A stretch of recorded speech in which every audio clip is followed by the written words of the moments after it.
back, Island Hoppers. Today we're coming to you from Florida. We're going to show you all around the Sunshine State, and also there will be timestamps below in the description. Let's go. First up, we're headed to Clearwater Beach out here on the Gulf of Mexico. This side is Western Florida beaches. Clearwater is known for its emerald-colored waters. Also, visitors from northern climates tend to say the water feels great. So the temperature of the water is nice.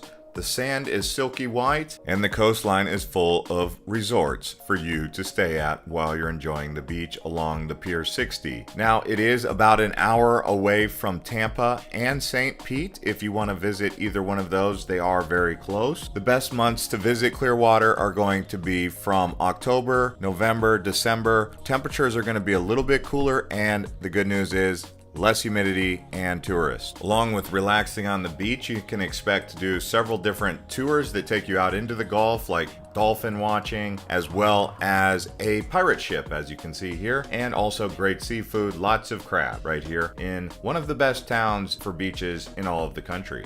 Next up, we're headed to Orlando, the vacation capital of the United States. Around 60 million people visit Orlando every year. The top tourist attractions include Disney and their 5 parks, which include Magic Kingdom, Hollywood Studios, Epcot, Animal Kingdom, and the water park Typhoon Lagoon. Universal Studios includes Universal Studios, Universal Islands of Adventure, and Volcano Bay Water Park. You can also check out SeaWorld Orlando, where they have this restaurant and an aquarium, also the SeaWorld Shamu Show. 7 days in Orlando is perfect. Next up, we're heading up to the Florida Panhandle. This time we're in Destin. Known as the world's luckiest fishing village, they say the best time to visit is in the fall if you want to avoid crowds and get better prices. Also known as having some of the best beach sand in the world with this emerald-colored ocean water of the Gulf of Mexico. And living up to its name, it is recommended that you do some fishing out of this port if that's your thing. Destin is considered family-friendly with many restaurant selections, and for those of you who want to enjoy a good time on the boardwalk as an adult, that's also possible to do here.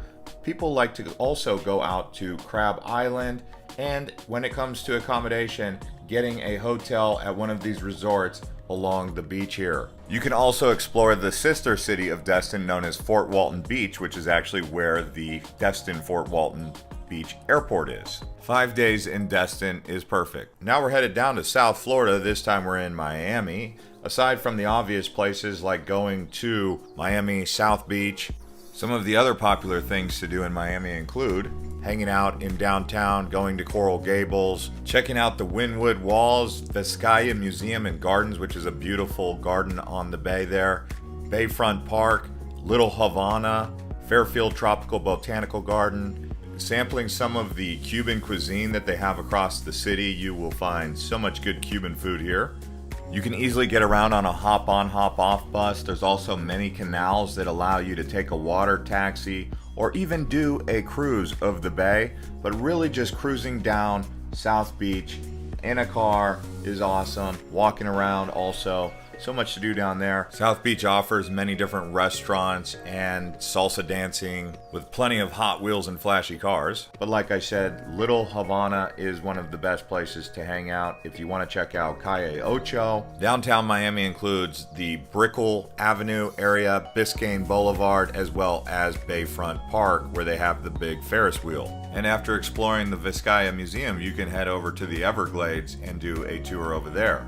But yes, Miami is certainly the premier destination in South Florida. But it's not the only one. This time we're headed down to the Florida Keys, all the way down to the end where they have Key West. Now in between you're going to have Key Largo, Isla Mirada Key, but Key West is really the hot spot. If you go all the way to the end of the western part of the Keys, you're going to have Duval Street right there on Key West, and that's where many parties take place. You can get some key lime pie, some tacos, and oysters. Lots of seafood down here, including conch. So if you haven't already tried that, definitely do that. But yes, you can see that Duval Street is where the parties happen. The Florida Keys are a Caribbean island chain, and Key West is certainly going to live up to that vibe of being a Caribbean island. Doing boat tours is popular out here, including going out to Dry Tortugas National Park. And in case I have not already mentioned, yes, seafood, including the oysters, very popular here.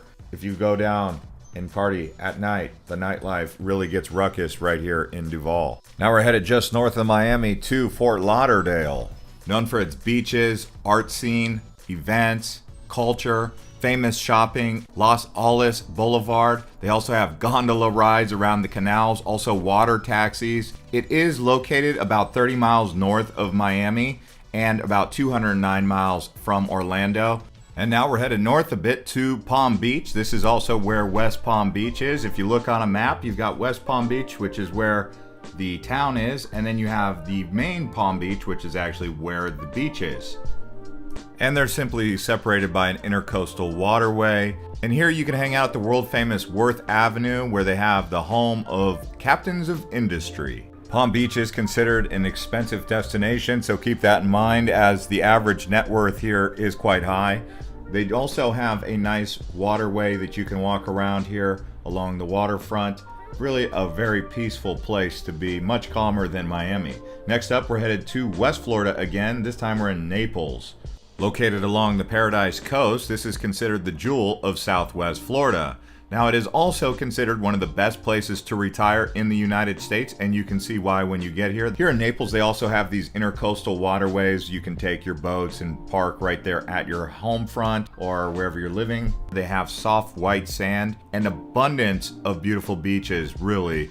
It also sits at the edge of the Everglades. So if you go a little bit further southeast, you're right there in the Everglades, and then you would cross all the way towards Miami. And about 30 minutes away from Naples is Marco Island. This is a barrier island in the Gulf of Mexico as well. The interesting thing about getting to Marco Island and Naples is you can actually take a ferry boat from Key West to get here.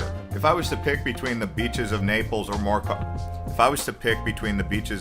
Island or Naples, I would have to go with Marco Island. I would say it's just a little bit more relaxing over here even, but Naples has more of that cosmopolitan feel. Next up, we're headed over to northeastern Florida. This is Jacksonville, also known as Jayville. There is a beach here, and then the downtown area is about 25 to 30 minutes away from the beach. So when you come here, you have to take into consideration Jacksonville Beach and then downtown Jacksonville. The whole metropolitan area of Jacksonville is considered the largest metro area in the country in terms of area. Now we're headed back across Florida again. This time we're headed to Tampa in the Tampa Bay metro area. It sits along a river tributary that they call the riverfront in downtown. And then when you want to go out at night or for some culture, you would go to a place like Ybor City, which is actually a Cuban-inspired old town.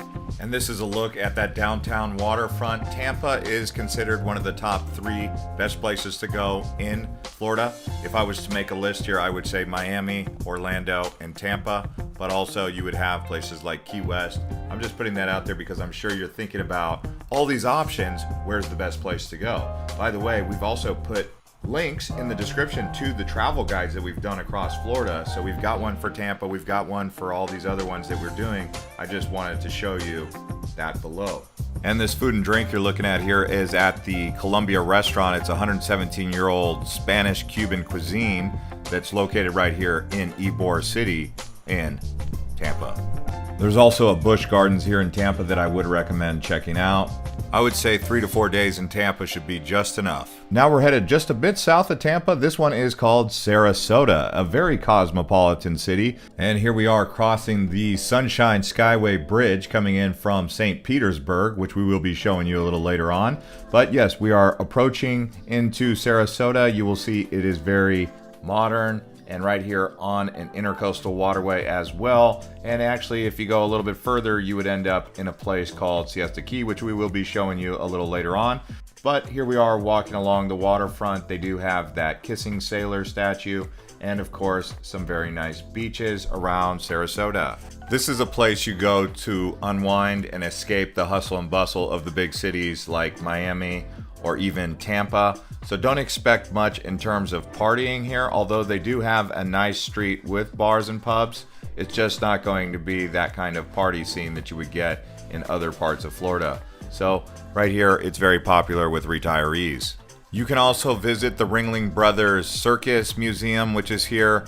This here is a look at O'Leary's, which is a bar on the Sarasota Bay. Also check out Bird Key and St. Armand's, which is a nice place to hang out. Now we're on our way to Daytona Beach. This is actually one of the most famous beaches in the world, popular with tourists and race fans because this is where they actually do Daytona 500. The beach is interesting because the sand is very compact and you can actually drive along the beach here. So that's what people do when they're celebrating 4th of July or any sort of holiday. People cruise up and down this beach here. It has a vibrant and lively nightlife scene, but it's also very famous with bikers. So if you're a biker, you can check out when they have all the biker fest, and you'll go here and you'll see lots of bikers hanging out and interesting vibes when you're doing that. Now we're headed back across Florida again to St. Petersburg. This is in the Tampa Bay metro area. St. Petersburg has many beaches and parks. It's also known to be more affordable compared to other places in Florida, although that could be changing. Now, to the northwest of here, you have Clearwater, about 35 minutes away, and then about an hour away over the bridge in Tampa Bay is the city of Tampa. If I had to pick between Tampa, Clearwater, and St. Petersburg, I would take St. Petersburg. And that's because they also have St. Petersburg Beach, which is comparable to Clearwater. And also, if you were to compare the city of Tampa versus St. Petersburg, I would say Tampa feels more like an urban sprawl, whereas St. Petersburg has more of a dense inner city. Known as the Sunshine City, you can actually see right along the waterfront here. This side is actually facing the bay, and you can see out here people just walk around on this pier where there are restaurants and just a relaxing vibe to be had out here. Also, guys, I want to remind you that there are videos below in the description for specific destinations that you're seeing on this list. And also, if you're new here, you can subscribe to this channel. And thank you to all of those of you who liked the video. Now on our way to Siesta Key. Many of you might already know this because of a hit reality show that put this place on the map, but it is right next to Sarasota. So you could do Sarasota and Siesta Key in the same trip, even in the same day, really. It is a little bit smaller than Sarasota. It's an island community, and it's quite relaxed. So if you like hanging out at the beach, this is the perfect place to be. Hanging out at the beach, doing some shoreline fishing, doing some sunbathing, relaxing, going to get some seafood for lunch. That's the vibes out here. All right, back up to the Panhandle. Now we're at Panama City Beach. There is a main large area called Panama City, and then you go across the bay a bit, and then you're in Panama City Beach. Now, what makes this place so special is its silica white sand. The sand is very soft here, and the emerald water makes it friendly, gentle waves right here in the Gulf of Mexico. Also, it is known as one of the country's largest sport fishing fleets, so lots of fishing activity going on in and out of here. And as we walk up and down the beach here, you can see the emerald colored water, very flat, and people are enjoying the sunbathing on this beautiful beach. So Panama City really has to be one of the premier destinations in Florida, and it keeps going up in ranking. It's popular with college students on spring break. Also, families come out here for spring break. Another thing to keep in mind about staying out here, it's very easy to do 5 to 7 days and feel relaxed and recharge. Right down the road a bit is actually Pensacola, and they also have Pensacola Beach. They just redid the bridge, so it's a lot easier to get across the bay nowadays. But as you're noticing, these Florida cities, they all have these intercoastal waterways. Almost all of these cities you're noticing have something like that. That's what Florida is known for. And it's a very flat state with low elevation throughout. Actually, the highest elevation is in Lakeside, Florida at Brittle Hill. It's about 345 feet.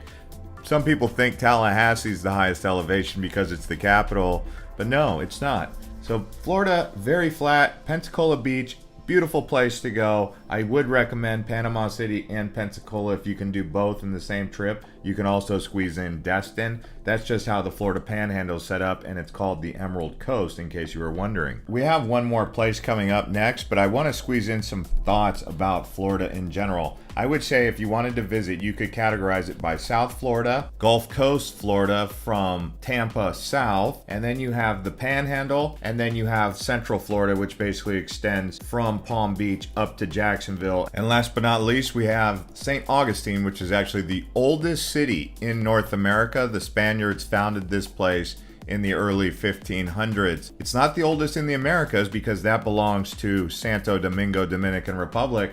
But in terms of North America, this is pretty much the original settlement. And you can walk around here at the old fort. Now, that's going to conclude this episode of Island Hopper TV from Florida. We did make several travel guides about each one of these places, so do check the description below. And I will put a link to a recent video we did about Cancun and another one related to Florida.